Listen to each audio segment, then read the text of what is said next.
So someone just asks you to co-sign a loan for them. Maybe it's a close friend, a sibling, or even your own child. You want to help, right? But before you say yes, let me ask you this. Are you ready to be legally responsible for someone else's debt? Because that's exactly what happens when you co-sign. If they can't get approved on their own, there's a reason. And you need to be 100% sure you're not walking into financial trouble. So before you sign on that dotted line, let's break this down because trust me, co-signing is a big deal. Let's start with the most important question. Why can't they get the loan on their own? Now, there could be valid reasons. Maybe they're young and don't have enough credit history. Maybe they had a temporary setback like a job loss that lowered their credit score. But here's what you need to think about. Is this a short-term issue or a sign of deeper financial problems? Can they realistically afford this home without your help?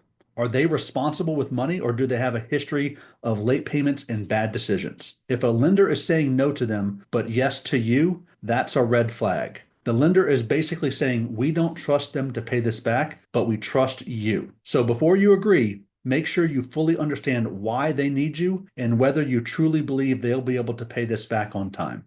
Here's something that most people don't realize. Co-signing isn't a temporary favor. Once you co-sign, that loan is on your credit report until one of two things happen. They pay it off completely or they refinance and remove you from the loan. But guess what? Refinancing isn't always easy, and if their financial situation doesn't improve, they might never be able to refinance you off. That means you could be attached to this debt for years, and in the meantime, it could hold you back from buying a home, getting a car loan, or qualifying for other credit.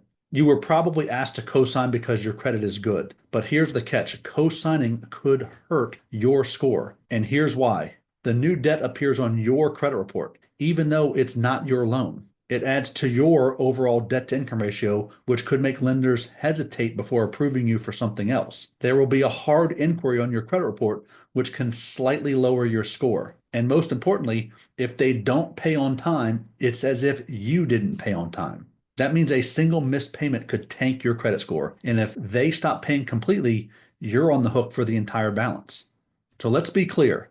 Co-signing doesn't just mean you're helping someone get a loan. It means that if they don't pay, the lender will come after you. You might think, oh, they'd never do that to me. But here's the harsh reality. If they miss a payment, the lender isn't just calling them, they're calling you. If they default on the loan, the lender will come after you to collect the money.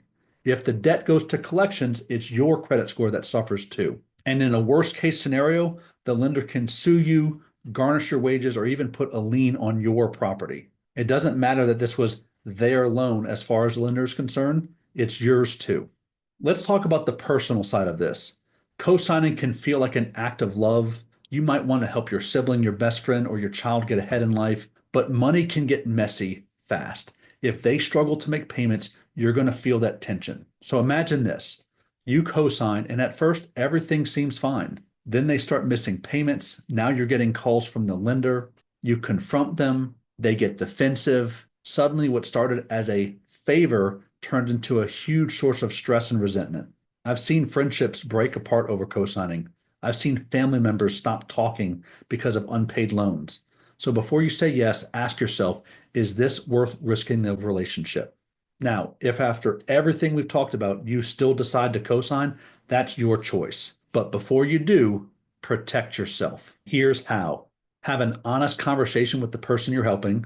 Ask them about their finances, their payment plan, and what happens if they run into trouble. Set some ground rules. Ask for online access to the loan account so that you can monitor payments. Get everything in writing. If possible, draft an agreement stating that if they default, they will repay you. It's not legally binding in every case, but it sets clear expectations. Consider other ways to help too. Instead of co-signing, could you help them build credit another way?